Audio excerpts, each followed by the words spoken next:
आज मैं आपको एक ऐसी बात बताऊंगा जिसको सुनकर हो सकता है आपके होश उड़ जाएं। हो सकता है कि आप टेंशन में आ जाएं। खैर चलिए, मैं अपने टॉपिक की तरफ चलता हूं और आपको बताता हूं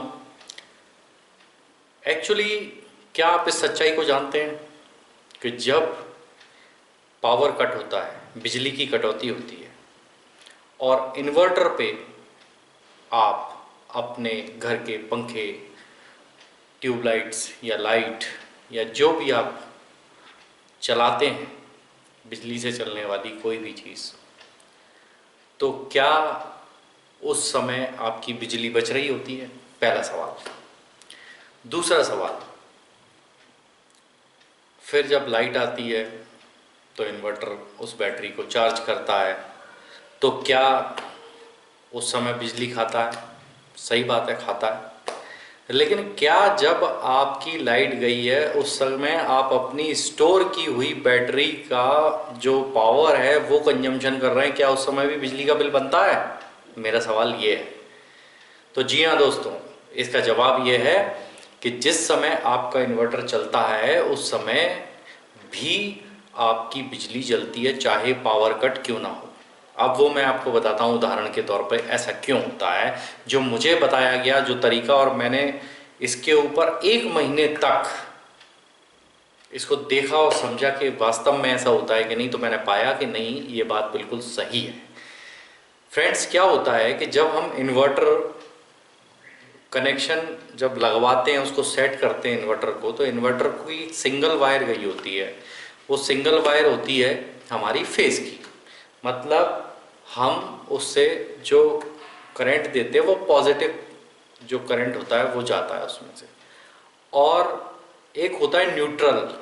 तो न्यूट्रल वायर जो है इन्वर्टर में जो जाता है वो हम लेते हैं कहाँ से? बिजली की जो केबल आती है उसमें दो वायर हैं, एक पॉजिटिव है एक नेगेटिव है। तो नेगेटिव हम लेते हैं बिजली वाला, बिजली से मतलब जो कि बिजली की केबल आई है, और पॉजिटिव हमारा इन्वर्टर का जाता है, तब वो जाके वो बैटरी का पावर इन्वर्टर के थ्रू हमारे घर में आता है जिससे लाइट जलती है।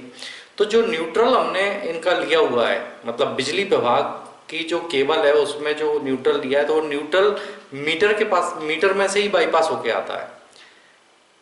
वो न्यूट्रल भी अगर हम लेते हैं तो भी बंद स्थिति में भी मीटर चलता रहता है। ये धोखाधड़ी हमारे साथ में की जाती है। जो मीटर है, मीटर को इस तरीके से डिजाइन किया गया है कि अगर हम उसमें से न्यूट्रल भी बाईपास करेंगे, अब न्यूट्रल तो क्या है भाई, जब भी जाता है फेस जाता है, यानी पॉजिटिव लाइट, पॉजिटिव जो वायर होती है उसमें से करंट गायब हो जाता है, पावर कट हो जाता है, तभी तो न्यूट्रल तो हमेशा आता रहता है। तो न्यूट्रल भी हम अगर ले रहे हैं तो भी वो बिजली का बिल बन रहा है। अब ये चीज़ मैंने कैसे ट्रेस की, मुझे बताया गया, समझाया गया, मैं उम्मीद करता हूँ आपको भी समझ में आ गया होगा कि जो न्यूट्रल और फेस, दो चीज़ें, न्यूट्रल और फेस जो दोनों केबल के थ्रू आए हैं बाईपास होके, किसमें से? मीटर के थ्रू, मीटर के बाद निकले, मीटर बीच में लगा हुआ। तो अकेला न्यूट्रल भी अगर हम उसका ले रहे हैं इन्वर्टर में, भले ही पावर हमारा है, पावर कंजम्पशन हमारा है, हमारी बैटरी में से हम पावर ले रहे हैं, तो भी वो मीटर घूम रहा है। यानी चाहे वो फेस दे तो भी घूमेगा, और न्यूट्रल अकेला चल रहा है तो भी, मतलब दोनों वायर में से एक वायर भी यूज करोगे तो वो चलना ही चलना है। तो अब इसका मैंने देखा कि जब मेरी 24 घंटे लाइट आती थी तो मेरी 6 यूनिट का कंजम्पशन हो रहा था। मतलब चूंकि मौसम थोड़ा ठंडा था, एसी वगैरह सब बंद थे और केबल फैन चलते थे, तो 6 यूनिट पर डे का कंजम्पशन होता था उस पर। अब 6 यूनिट पर डे के हिसाब से 180 मेरे को होने चाहिए थे 30 डेज में मेरे यूनिट्स। तो मैंने जब उसको चेक किया तो इस बीच में लाइट गई, कई बार पूरी पूरी रात लाइट नहीं थी, कभी आधा दिन लाइट नहीं थी। तो इस तरह से जब मैंने पावर कट देखा तो करीब करीब टोटल ओवरऑल 5 से 6 दिन मेरे पूरे महीने के अंदर ऐसे गुजरे जिसमें पावर कट की प्रॉब्लम थी। अब 6 दिन अगर मैं माइनस करूंगा तो 6 यूनिट 6 6 36, यानी 36 यूनिट कम बनने चाहिए थे, तो ऐसा नहीं हुआ। 30 डेज में जब मैंने अपना पूरा मीटर चेक किया तो 180 यूनिट्स ही थे। मतलब इसका सीधा सीधा सा है कि बिल्कुल ये बात अपनी जगह सही है कि बंद, जब लाइट बंद होती है और हम इन्वर्टर से भी कोई लाइट यूज करते हैं, साधारण शब्दों में कहूंगा, तो भी हमारा बिजली का मीटर चलता है, ये आप समझ लीजिए। तो दोस्तों, अब आप इस गणित को अगर समझ गए हो तो इस वीडियो को लाइक कीजिए, शेयर कीजिए और हो सके तो चैनल को सब्सक्राइब कर लीजिए, जिससे मैं आपको अच्छे अच्छे अपने जो भी अनुभव हैं वो आपको बताता रहूं और वीडियो बनाता रहूं। धन्यवाद दोस्तों, शुक्रिया।